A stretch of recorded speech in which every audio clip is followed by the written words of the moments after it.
The ascending triangle is a bullish formation that usually forms during an uptrend as a continuation pattern. There are instances when ascending triangles form as reversal patterns at the end of a downtrend, but they are typically continuation patterns. Regardless of where they form, ascending triangles are bullish patterns that indicate accumulation. Because of its shape, the pattern can also be referred to as a right-angle triangle. Two or more equal highs form a horizontal line at the top. Two or more rising troughs form an ascending trend line that converges on the horizontal line as it rises. If both lines were extended right, the ascending trend line could act as the hypotenuse of a right triangle. If a perpendicular line were drawn extending down from the left end of the horizontal line, a right triangle would form. Let's examine each individual part of the pattern and then look at an example. Trend. In order to qualify as a continuation pattern, an established trend should exist.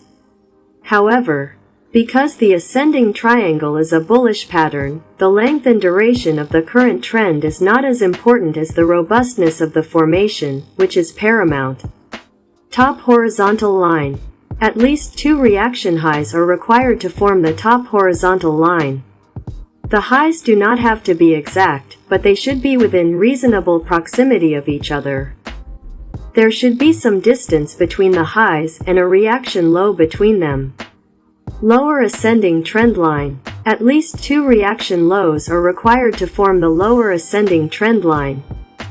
These reaction lows should be successively higher, and there should be some distance between the lows.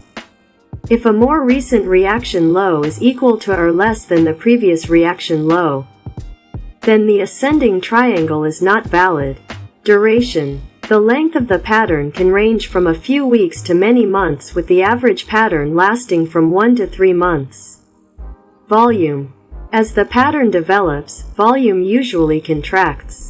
When the upside breakout occurs, there should be an expansion of volume to confirm the breakout.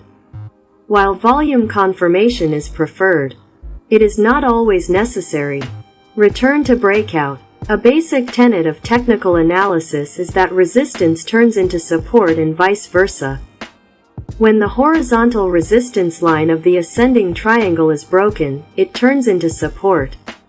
Sometimes there will be a return to this support level before the move begins in earnest. Target. Once the breakout has occurred, the price projection is found by measuring the widest distance of the pattern and applying it to the resistance breakout. In contrast to the symmetrical triangle, an ascending triangle has a definitive bullish bias before the actual breakout.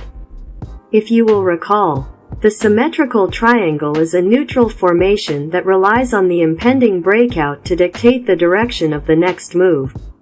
On the ascending triangle, the horizontal line represents overhead supply that prevents the security from moving past a certain level. It is as if a large sell order has been placed at this level and it is taking a number of weeks or months to execute, thus preventing the price from rising further. Even though the price cannot rise past this level, the reaction lows continue to rise. It is these higher lows that indicate increased buying pressure and give the ascending triangle its bullish bias.